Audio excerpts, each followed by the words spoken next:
Abonnez-vous, likez, et partagez pour soutenir notre chaîne.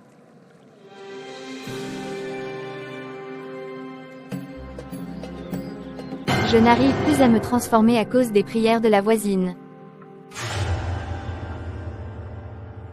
Tu as remarqué comme tout a changé depuis l'arrivée de cette nouvelle voisine, Marguerite.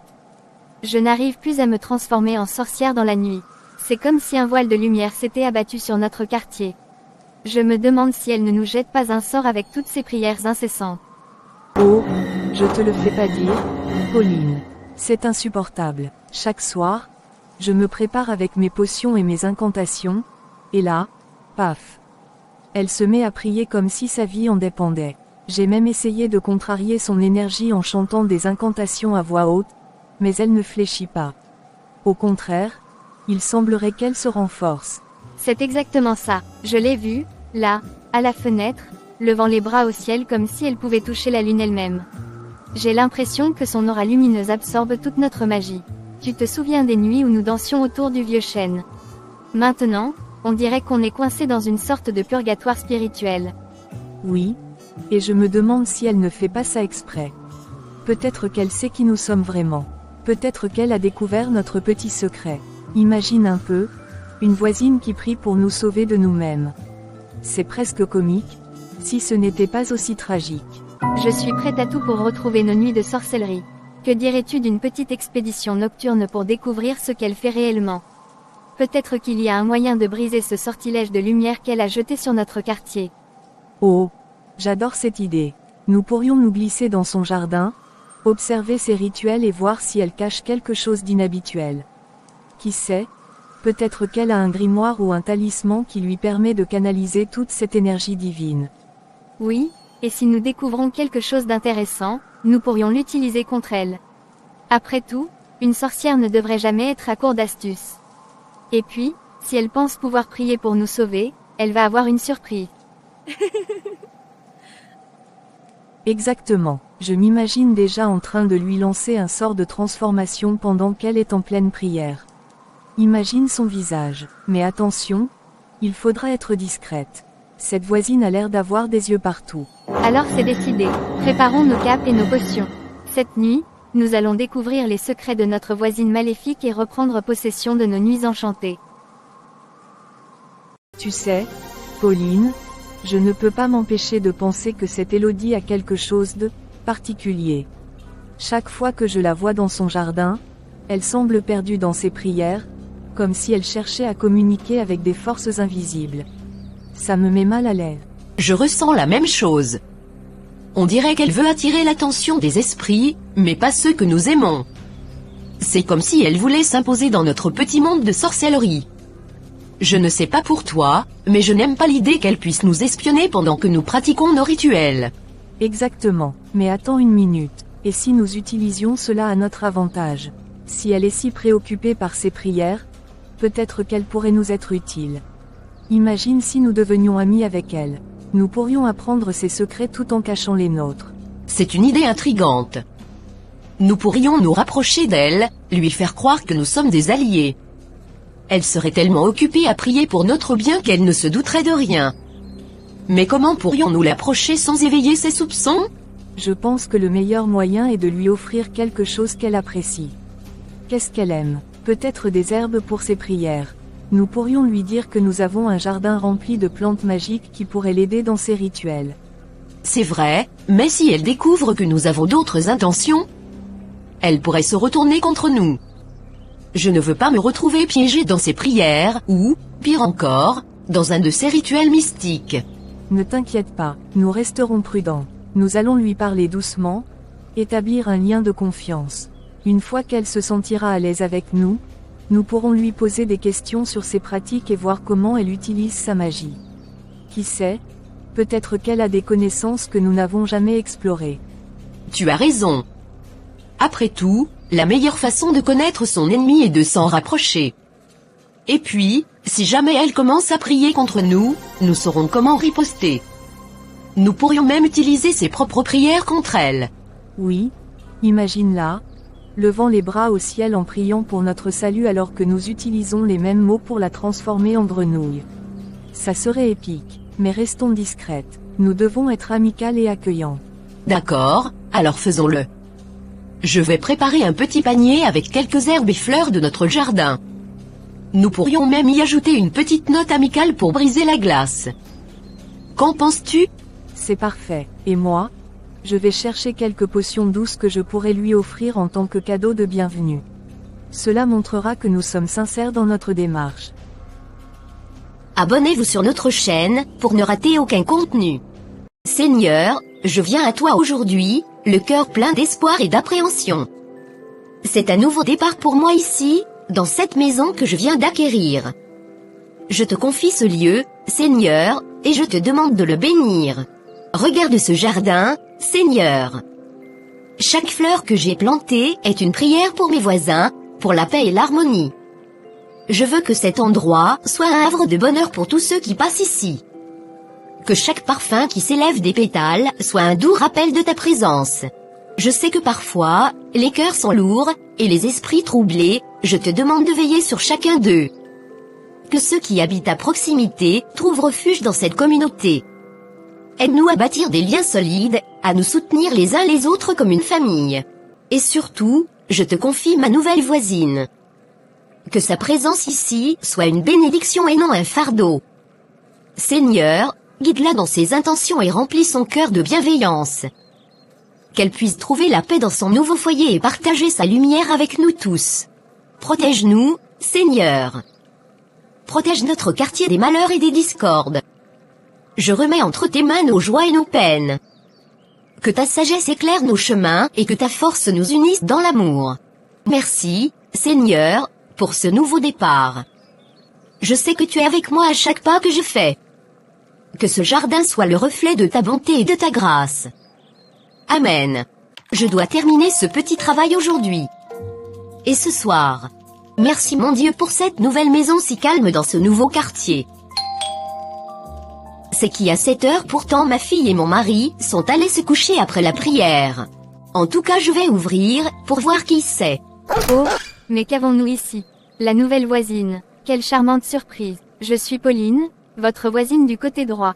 Je suis venue vous souhaiter la bienvenue dans notre petit coin de paradis. Bonsoir, Pauline. Merci beaucoup pour votre accueil. C'est un plaisir de vous rencontrer. Votre jardin est magnifique, par ailleurs. Oh, merci. Vous savez, j'y mets beaucoup de cœur, et un peu de magie aussi. Mais assez parlé de moi. Comment trouvez-vous notre quartier? C'est tout simplement merveilleux. Les gens semblent si sympathiques. J'ai hâte de faire connaissance avec tout le monde. Ah oui, les gens, ils ont leurs petites manies, vous savez. Certains sont un peu, comment dire, difficiles à gérer. Mais ne vous inquiétez pas, je suis là pour vous aider à naviguer dans ces eaux tumultueuses. Oh, vraiment? Je pensais que tout le monde était amical ici. Oh, ma chère, il faut toujours se méfier des apparences. Certains peuvent sembler accueillants mais cachent des intentions, moins pures. Comme cette histoire de jardin communautaire, vous savez ce qu'on dit, non. Trop de cuisiniers gâtent la sauce. Je comprends, mais je crois que nous pouvons tous travailler ensemble pour créer quelque chose de beau. Oh, bien sûr, si vous voulez vraiment vous impliquer, je pourrais vous donner quelques conseils sur ce qui fonctionne ici et ce qui ne fonctionne pas. Après tout, je suis ici depuis longtemps. Eh bien, je suis ouverte aux conseils, mais j'aimerais aussi apporter ma propre touche.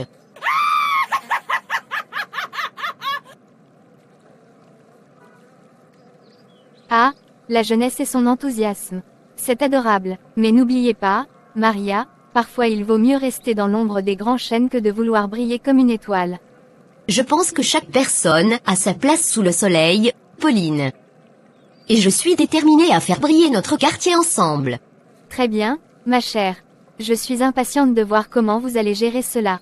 N'hésitez pas à venir me voir si jamais vous avez besoin d'un coup de main, ou d'un petit conseil avisé. Merci, Pauline. Je vais réfléchir à votre offre. Bonne nuit. Tout le monde est déjà couché ici. Douce nuit voisine.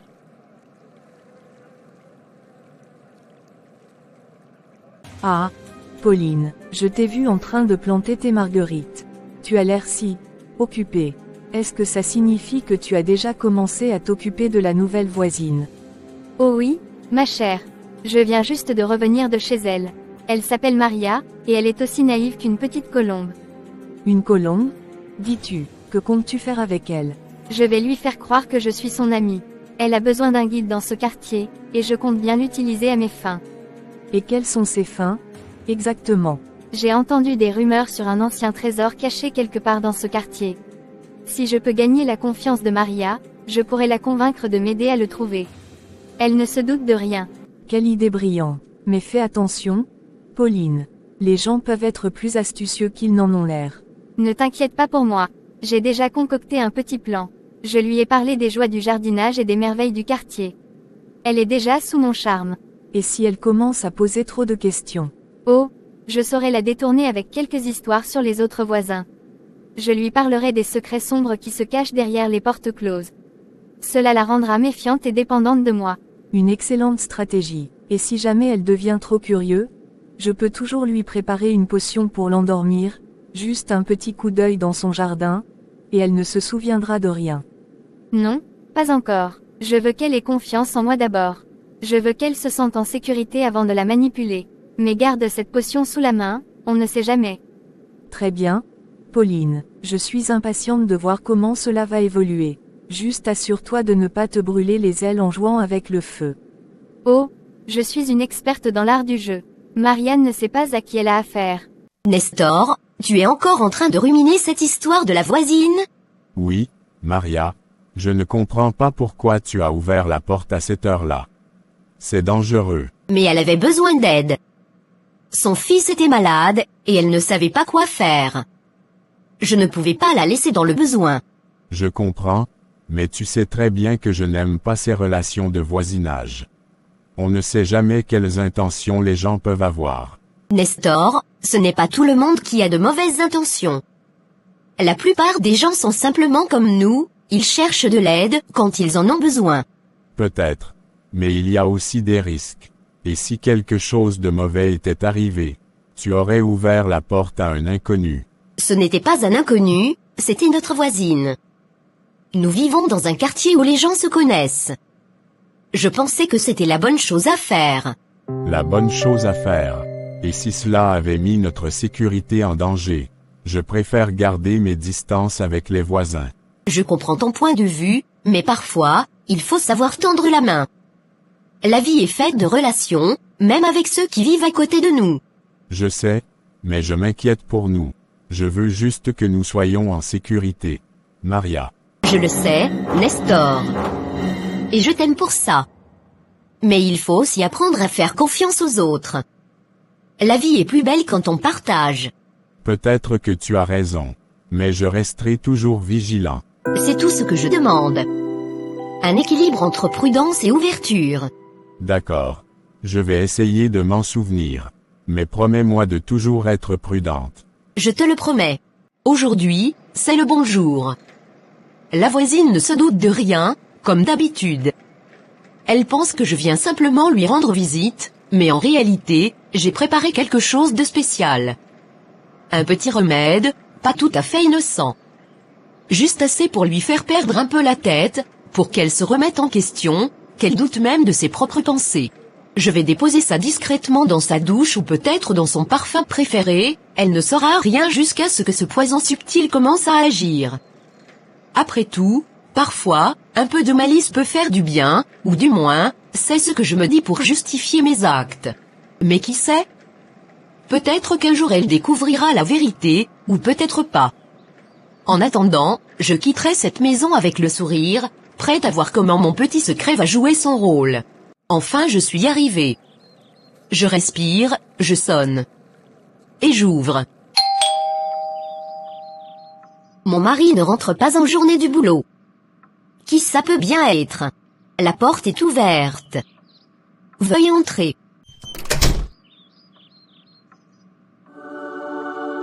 Salut voisine. Bonjour ma sœur. Prends place. Je m'ennuyais toute seule à la maison et je suis venue passer du temps avec toi. D'accord. Parle-moi un peu de ton ancien quartier. J'étais dans un quartier de chrétiens. Un très bon quartier, chaque soir nous nous réunissions pour faire des prières. Est-ce que ça va? Où sont les toilettes? Je vais me mettre à l'aise. C'est au fond à gauche. Ah, quelle douce vengeance. J'ai déposé ces remèdes maléfiques dans les toilettes, là où personne ne peut les voir. Elle ne saura jamais ce qui l'attend, cette énergie qu'elle croit si forte, si brillante, bientôt, elle s'éteindra doucement, comme une flamme qui vacille. C'est un petit jeu, mais ô combien satisfaisant. Elle pensait tout contrôler, mais moi, je suis celle qui tire les ficelles. Ah, le plaisir de voir ses plans se retourner contre elle, bientôt, elle ressentira la perte de cette énergie qu'elle croyait inépuisable. C'est une victoire silencieuse, mais ô combien douce. Mais qu'est-ce qui peut bien prendre Pauline autant de temps dans ses toilettes? C'est pas comme si elle avait une urgence ou quelque chose d'urgent à faire. Peut-être qu'elle réfléchit à quelque chose de vraiment important, ou alors elle a oublié quelque chose là-dedans et elle essaie de se rappeler. Ou peut-être qu'elle est en train de faire la sieste dans la cabine, qui sait? En tout cas, ça commence à durer un peu trop longtemps. J'espère qu'elle ne s'est pas enfermée par accident ou qu'elle n'a pas besoin d'aide, mais bon, c'est Pauline après tout. Elle doit sûrement juste être en train de prendre son temps, comme d'habitude. Ah, ces petites manies. Ah, enfin à la maison. Quelle journée, le bruit des klaxons, les visages stressés dans le métro. Je me demande si j'aurais pu supporter encore une minute ce chaos. Mais voilà, je ne peux pas m'empêcher de penser à ce qui m'attend à l'intérieur. Et si elle avait laissé entrer des inconnus? C'est fou comme cette pensée me ronge. Je laisse tout mon stress au bureau, mais dès que je passe cette porte, c'est comme si je devais me préparer à un siège. Elle est si ouverte, si accueillante, et moi, je suis celui qui se méfie de tout. Je peux presque entendre des murmures, des rires, mais ce sont peut-être juste les voisins. Non, je me persuade que tout va bien, mais l'angoisse me prend.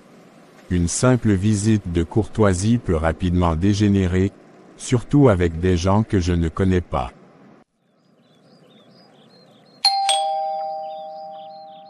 J'arrive.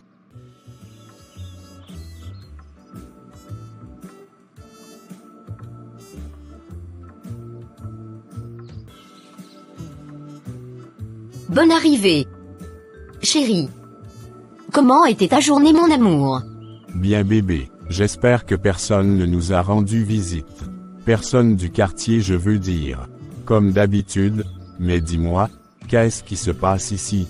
Rien de spécial, juste une journée tranquille. La voisine, Madame Paulinet, est passée pour prendre un café. On a discuté un peu. Pauline, encore elle. Oui, elle avait l'air sympathique. On a parlé de tout et de rien. Elle est vraiment gentille, tu sais. Gentille, tu trouves? Moi, je la trouve maléfique. Il y a quelque chose de louche chez elle.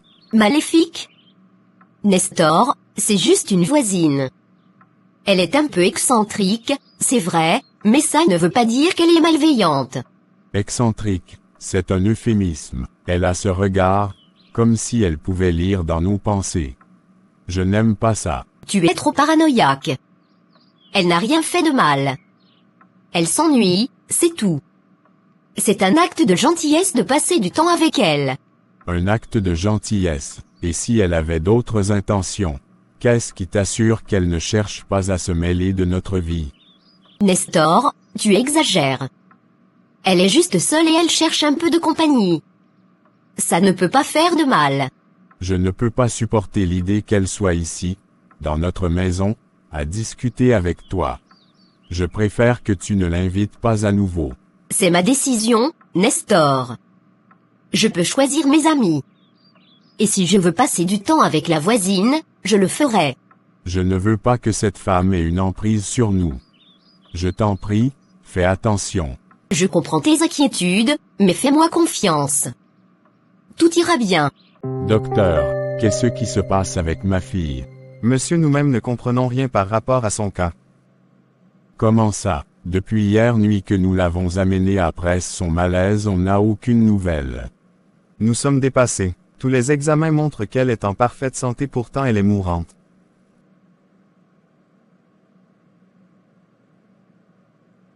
Je vous assure, on n'arrive à poser aucun diagnostic. Il faut seulement confier son cas à Dieu. Nestor, je suis contente que tu sois là. La fièvre de notre fille ne baisse pas, et la voisine est venue à l'hôpital. Quoi, la voisine, qu'est-ce qu'elle a fait ici? Elle a apporté une potion. Elle dit que ça peut t'aider à calmer la fièvre. J'ai pensé qu'on pourrait essayer. Une potion, tu es sérieuse, tu lui as fait confiance. C'est n'importe quoi. Je sais que tu es inquiet, mais elle a l'air de vouloir aider. Elle a de l'expérience avec les enfants malades. De l'expérience, avec ses méthodes étranges et ses potions. Tu réalises que c'est dangereux. Si quelque chose arrive à notre fille à cause de ta naïveté, je te quitterai. Quoi? Tu ne peux pas dire ça, Nestor. C'est notre fille. Je fais de mon mieux pour l'aider. Point. Et je fais de mon mieux pour la protéger. Ne vois-tu pas que cette femme est une menace? Je ne veux pas qu'elle s'approche de notre famille. Elle n'est pas une menace, elle veut juste aider. Je ne peux pas ignorer une possibilité d'améliorer l'état de notre fille. Une possibilité, ça pourrait être la fin pour elle. Pense à ce que tu fais. Je suis sa mère. J'essaie de trouver des solutions. Je ne suis pas naïve, Nestor, je cherche juste à sauver notre trésor. Je comprends que tu veuilles faire tout ce qui est possible, mais pas avec cette femme. Si quelque chose lui arrive, je ne pourrai pas le supporter. Alors, que proposes-tu? Ignorer l'aide parce que tu as peur? Je ne peux pas rester les bras croisés. Je vais parler à notre médecin. Il faut des solutions sûres, pas des potions douteuses. Je ne prendrai pas le risque. D'ailleurs, il demande que nous rencontrons un homme de Dieu qui pourrait aider notre fille car les examens ne montrent aucune pathologie. Tout est négatif. Comment ça? Nous avons négligé la prière ces derniers temps. Voilà le prix qu'on doit payer maintenant. Dès ce soir, on entre en jeûne intermittent et prière profonde.